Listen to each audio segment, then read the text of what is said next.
27वां अध्याय। ईश्वर ने कहा, अनंतर सावन महीने में कर्क तथा सिंह संक्रांति जन्य जो कार्य होते हैं उसे भी मैं आपसे कहता हूँ। कर्क संक्रांति से सिंह की संक्रांति तक सब नदियाँ रजस्वला हो जाती हैं। उस काल उन नदियों में स्नान ना करें। समुद्र में गिरने वाली नदियों में स्नान करने से कोई दोष नहीं होता। कुछ महर्षियों का कथन है कि कर्क संक्रांति से दक्षिण दिशा स्थित भगवान अगस्त्य के उदय काल तक नदियाँ रजस्वला रहती हैं। ग्रीष्म ऋतु में भूमि पर जो नदियाँ सूख जाती हैं वे अल्प जल वाली छोटी नदियाँ तब तक रजस्वला रहती हैं। अपने आप जिन नदियों की गति 8000 धनुष 32 हाथ नहीं हो, उन नदियों में वर्षा ऋतु में 10 दिन तक स्नान न करें। उन नदियों को नदी ना कहकर गर्त गढ़ई शब्द से कहें। कर्क संक्रांति के आरंभ में महानदियाँ रजस्वला होती हैं।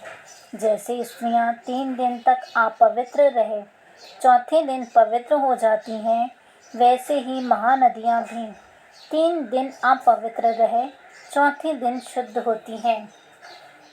हे मुने, उनका वर्णन करूँगा, आप सावधान हो सुनो। गोदावरी, भीमरथी, तुंगभद्रा, वेणिका, तापी और पयोष्णी, ये 6 महानदियाँ विंध्य पर्वत के दक्षिण में बहती हैं।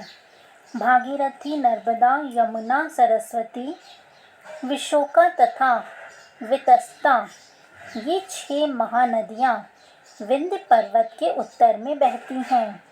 12 महानदियाँ देवर्षि क्षेत्र से प्रादुर्भाव हैं। देविका, कावेरी, वज्रा और कृष्णा, ये 4 महानदियाँ कर्क संक्रांति हो जाने पर एक दिन रजस्वला होती हैं। कर्क संक्रांति और 3 दिन गौतमी नदी रजस्वला होती है। चंद्रभागा, सती, सिंधु, सरयू, नर्मदा, गंगा, यमुना, प्लक्षजाला तथा सरस्वती, ये 9 नदियाँ एवं नद नाम से सुविख्यात शोण, सिंधु, हिरण्य, कोकिल, आहित, घर्घर, शतद्रु, ये 7 पवित्र रहते हैं। ये रजस्वला नहीं होती। धर्म, द्रवा, गंगा, यमुना तथा सरस्वती, ये सब काल में गुप्त रजोदोष वाली होती हैं। ये सर्वदा पवित्र हैं। जो नदी तट निवासी हैं उन्हें रजस्वला जन्य पाप नहीं लगता। रजो दुष्ट जल भी गंगा जल के मिलने से पवित्र हो जाता है। धन्यवाद। 27वां अध्याय समाप्त। आगे का अध्याय सुनने के लिए चैनल को लाइक करें, सब्सक्राइब करें। धन्यवाद। हर हर महादेव।